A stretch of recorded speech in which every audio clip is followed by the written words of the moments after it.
शरीर भी एक घट के भांति, एक मटके के भांति है कि भगवान ने इस शरीर को बनाया। हमारा जन्म हुआ तो एक माटी के स्वरूप में महाराज, धीरे धीरे बड़े हुए तो परमात्मा ने हमें आकार दे दिया। और महाराज जब मटके को पकाया जाता है तो इस शरीर में बार बार कष्ट आते हैं, हमें बार बार दुख मिलता है। हमें दुख जीवन में क्यों मिलता है? कई बार लोग कहते हैं कि भगवान सारे दुख हमारे जीवन में लिख दिए क्या? तो वो दुख इसलिए मिलते हैं कि ताकि व्यक्ति का जो जीवन है वो जीवन परिपक्व हो, वो जीवन पक्का हो, कि वो भगवान के योग्य बन सके।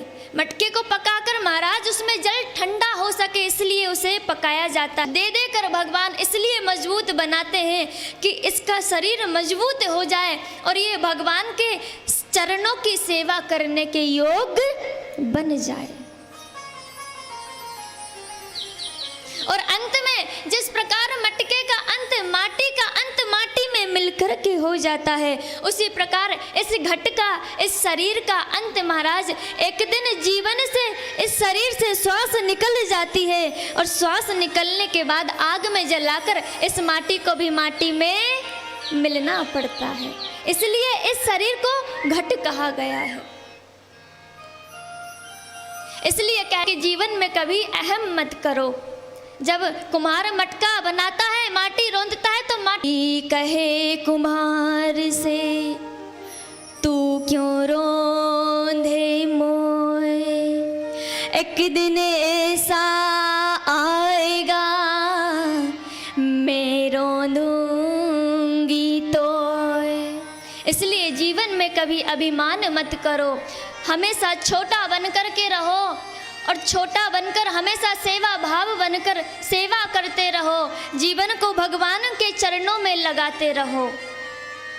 इस प्रकार हम सभी मिलकर के परमपिता परमात्मा के आनंद घन के श्री चरणों में मिलकर प्रणाम करते हैं। प्रेम से कहेंगे।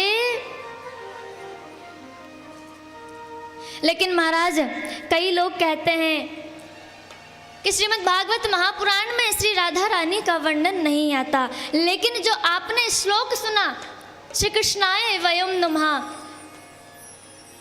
जिस प्रकार मिश्री में मिठास होती है, जिस प्रकार जल में तरंग होती है, जिस प्रकार दूध में घी होता है, उसी प्रकार भागवत के हर शब्द के अर्थ में श्री राधा रानी का नाम छुपा हुआ है। वृंदावन के ब्रजवासी कहते हैं कि महाराज धन कमाओ, धन उतना कमाओ कि जितना जीवन को आवश्यक है, और अगर इकट्ठा करना है, अगर कोई धन इकट्ठा करके रखना है तो वो धन श्री राधा नाम का कमाओ, तो ही आनंद है जीवन जीने का। अन्यथा संसार का धन इकट्ठा करके रखोगे तो कब नोटबंदी हो जाए पता भी नहीं चलेगा। इसलिए अगर कोई धन कमाना है तो श्री राधा नाम का धन कमाओ, जो दिन दिन बढ़ता है, कभी कम नहीं होता महाराज। संसार का धन तो घटता जाता है, लेकिन राधा नाम का, श्री राधे नाम का धन हमेशा बढ़ता है। ना चोर लूट सकता है, ना कोई चोरी कर सकता है। ऐसा धन कमाओ, कमाना है तो। आइए दो क्षण सुंदर सा हमारी श्री राधा रानी का नाम, उसके बाद